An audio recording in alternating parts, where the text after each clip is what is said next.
Okay, so you're here because you really want to understand what's going on, right? That's right. You want to get to the bottom of things without, like, sifting through, endless amounts of noise and misinformation. Exactly. So today we're doing a deep dive into the Bryan Kohberger case, looking specifically at these newly released court documents. Yeah, these documents are really interesting, giving us a lot of insights into what's to come for the trial. Yeah, and we're going to be extracting the most important information for you guys today. Right, we're going to be going through the filings from both the prosecution and the defense. Yep, and kind of giving you a clear understanding of what we know now of the potential evidence that could be presented at trial. Exactly. Okay, so the prosecution is planning to present some really interesting potential evidence. Yeah. And the one that jumped out to me right away was this selfie of Bryan Kohberger that was taken at 10:31 a.m. on November 13th, 2022. Uh-huh. Now, this is about 6 hours after the estimated time of the murders. So what are they hoping to achieve by showing this to the jury? What's interesting, because they're trying to connect this selfie to a key element of the surviving roommate, Dylan Mortensen's account. Okay. So she described the intruder as having bushy eyebrows. And the prosecution wants the jury to look at this selfie and basically decide for themselves if Kohberger fits that description. Okay, so Mortensen says she saw this figure dressed in black wearing a ski mask, right? Uh-huh. And the ski mask covered everything but the area around the eyes. Right. And this was sometime before 4:19 a.m. Yep. And she was pretty close, only about 3 feet away. Right. And the bushy eyebrows were like the thing that stood out to her the most. Mm-hmm. But the defense is pushing back pretty hard against this. They are, absolutely. The defense is arguing that presenting a selfie just for the sake of, bushy eyebrows is unfairly prejudicial, basically. Yeah. And they're worried that a conviction could be based on such a general characteristic without a direct positive identification. Right. It raises the question of, how reliable is an identification based on just one facial feature, especially during such, a stressful, disorienting situation. Right. And isn't there a bigger issue with, eyewitness testimony that relies on these brief glimpses and specific features? Yeah, definitely. I mean, it seems like kind of a shaky foundation to build a case on. You're right. I mean, there's a lot of evidence out there that shows that eyewitness identification, especially when it's based on limited visibility or, these specific features, it can be really prone to error. Right. And the defense is definitely going to try to exploit this, inherent fallibility. Yeah. And they're also saying that Mortensen herself admitted that her memory was fuzzy. Right. Because of the late hour and, potential intoxication. Right. And they also bring up some inconsistencies in her statements. Uh-huh. Didn't she think she saw a fireman who looked like the intruder like weeks later? Yeah, exactly. So that seems like a big deal. That is a key point that the defense is focusing on.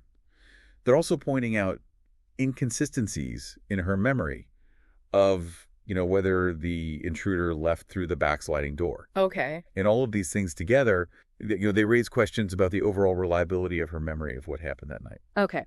But the prosecution still thinks her testimony holds up. Right. So what are they saying in response to all this? Well, they're saying that despite all of these points, they think Mortensen is still a credible and competent witness. Okay.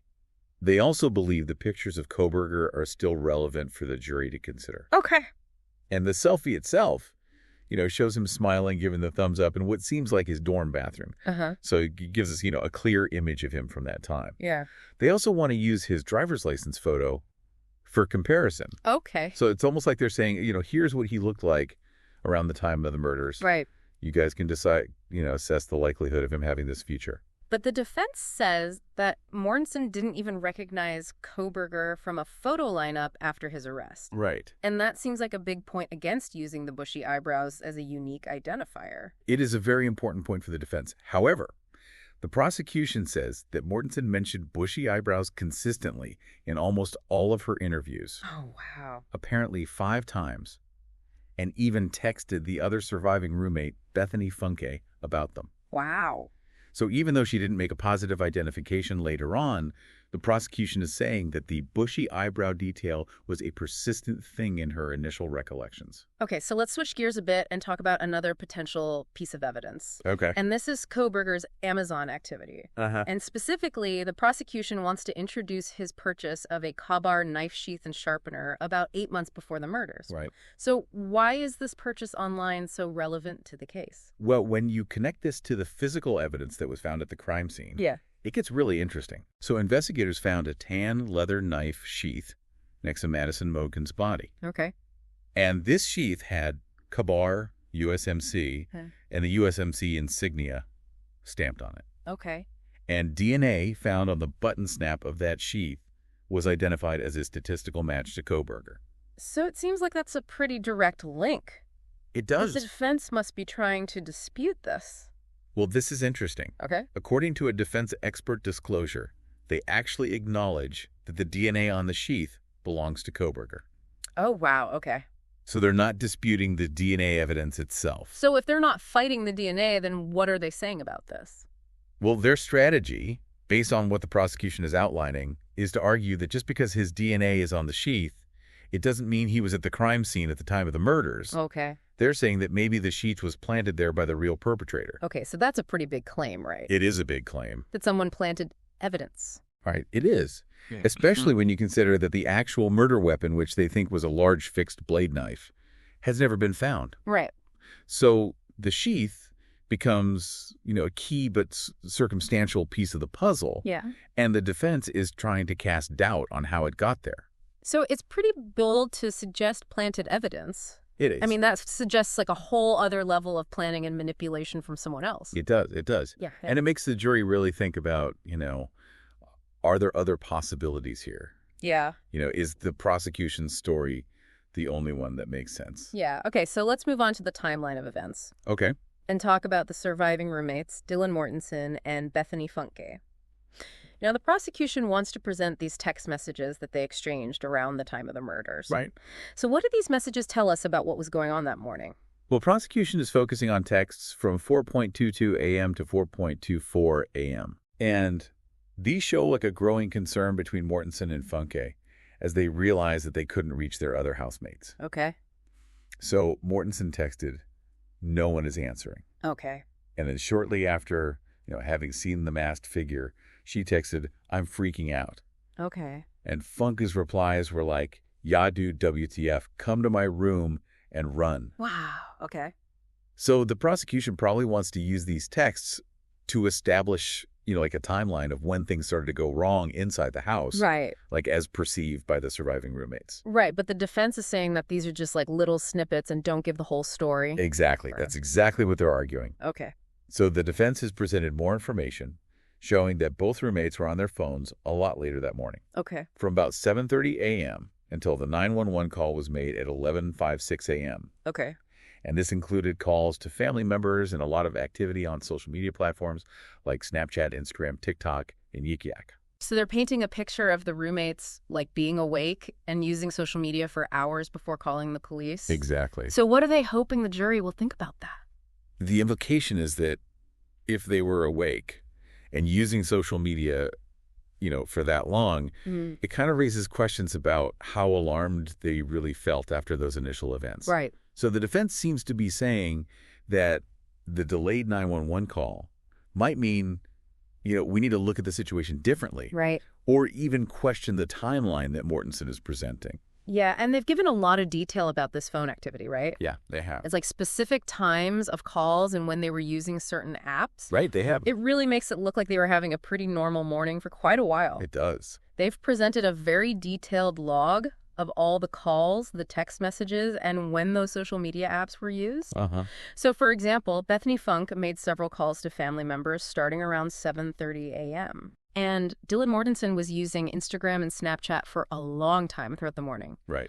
And the defense is going to argue that all this social media use doesn't make sense if someone just saw a potential crime and was scared for their safety. Right. It's also interesting that Kaylee Goncalves' father was initially surprised about the delay in calling 911. Right. But then later said that after thinking about everything, his family doesn't blame the surviving roommates.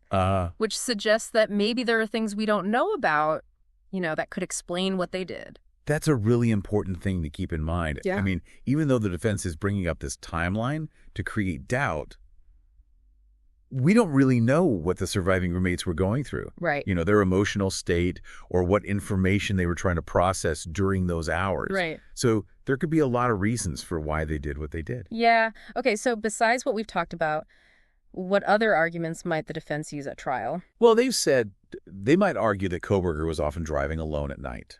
Okay. Including around the time of the murders. Okay. And that cell phone tower data would actually show that he was far away from the crime scene. Okay. And that would directly challenge, the prosecution's story about him being there. Okay. And we also heard about a possible argument related to his mental state and the death penalty. Right. The defense had initially planned to argue against the death penalty by bringing up Kohberger's diagnoses. Okay. So he's been diagnosed as being on the autism spectrum. Okay. But it's the least severe form, and it doesn't involve any intellectual or language impairment. Right. And he also has obsessive-compulsive disorder. Okay. And their argument was that these conditions could lead to behaviors and reactions during the trial that the jury might misinterpret. Right. Things like having a flat affect or not moving much, or using repetitive language, or having like a piercing stare or stiff posture. Yep. But the prosecution has said that these diagnoses don't change his responsibility for the alleged crimes. Right, and of course there's still the argument that the DNA on the knife sheath doesn't mean he was at the crime scene. Right. And that it could have been planted. Exactly. Yeah. It seems like the defense is really focused on creating reasonable doubt by suggesting alternative explanations. Yeah, so their main goal is to kind of dismantle the prosecution's case piece by piece. Yeah. Right, by offering different ways to look at the evidence. Right. And suggesting that other scenarios are possible. Exactly. Okay, so last but not least, let's talk about the trial itself. Okay. It's set to start in August in Boise, and it's probably going to be a really long process. Right. Maybe even lasting over 3 months. Right. Kohberger has pleaded not guilty. Uh-huh. And the prosecution is seeking the death penalty. Right.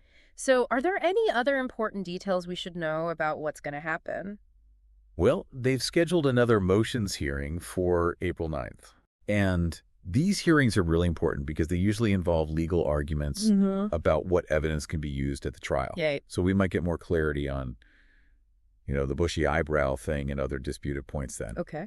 The prosecution expects both surviving roommates to testify. Okay. Which will obviously be a big deal and could be pretty emotional. Yeah. And on top of that, the prosecution plans to present the results of a test that law enforcement conducted. Okay. To show that the murders could have been committed in a short amount of time. Okay. Including the time to get in and out of the house and potentially get rid of evidence. Right. So this is likely meant to counter any arguments from the defense that the timeline wouldn't have allowed Kohberger to do it. So to sum it all up, we're looking at a really complicated situation with lots of potential evidence and counter-arguments. We are. The prosecution has the selfie and the bushy eyebrows. Right. To connect Kohberger to that eyewitness description, Uh-huh.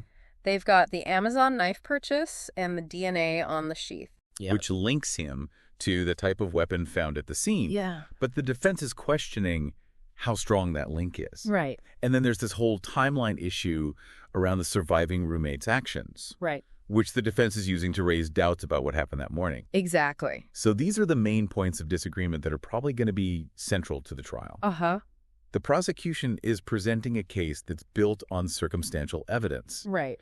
And the defense is trying to create reasonable doubt by questioning if the witnesses are reliable. Yeah.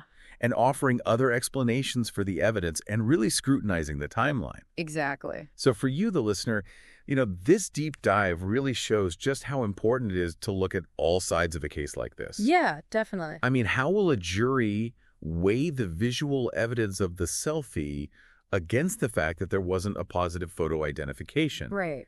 How convincing will the DNA evidence on the knife sheath be given that the defense might say it was planted? And what will the jury think about the timeline of the surviving roommate's actions in those hours after the murders? Right. All very good questions. Yeah. And this case is a really powerful reminder that even seemingly strong evidence can be interpreted in many different ways. Yeah.